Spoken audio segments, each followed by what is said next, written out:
story time with Josh. Got a lot of new subscribers. I think most of them are probably from my hedgehog videos, so it's time to scare all of you off. I just got back from my salon appointment a few minutes ago. Yeah, I go to a salon. I had to stop going to the barber that my father had introduced me to for a couple of reasons. First off, he was a bookie. Cutting hair was just his side gig, and he'd take bets while he was working on my hair. A short trim would take him an hour because he was constantly picking up the phone and writing down all of these bets. And also, he was really into me, and he wasn't too subtle about it. The last time I was in there, he was resting his package on my forearm while he was cutting my hair. God, what an experience that was. I've got this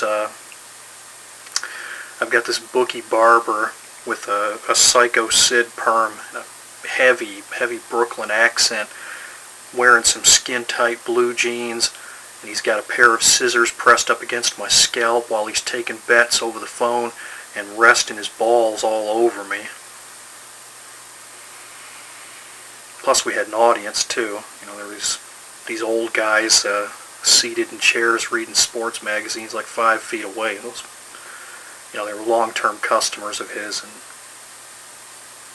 God, those old guys, they were in there all the time. They each one of them had a spit bucket beside them, and they'd sit there and swap stories about playing the lottery and what new pains they were having, and Yankee tourist rape. They'd blow each other too, right out in the open. Not oral sex.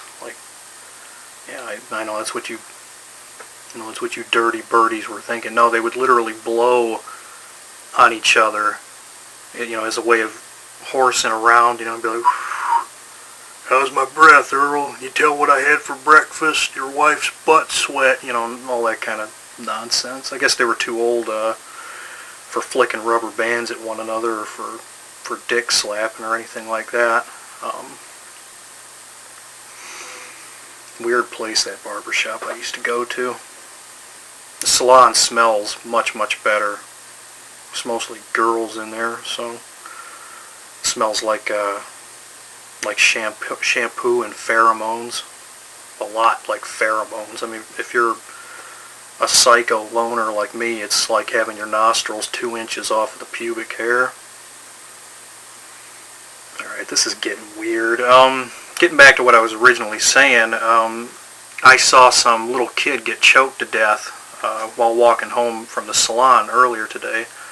The guy who did the choking, he was this great big fat gentleman in a wheelchair. He must have weighed 400 pounds if he weighed an ounce, so of course his wheelchair was this big elaborate thing. It's kind of spooky looking, actually. It kind of reminded me of the the wheelchair that the one nerd rides in that Freddy movie. Remember that? Yeah, that one. And this great big fat fella, he just grabbed onto this kid's neck, squeezed, and screamed into his face, "I'll show you how to skateboard!"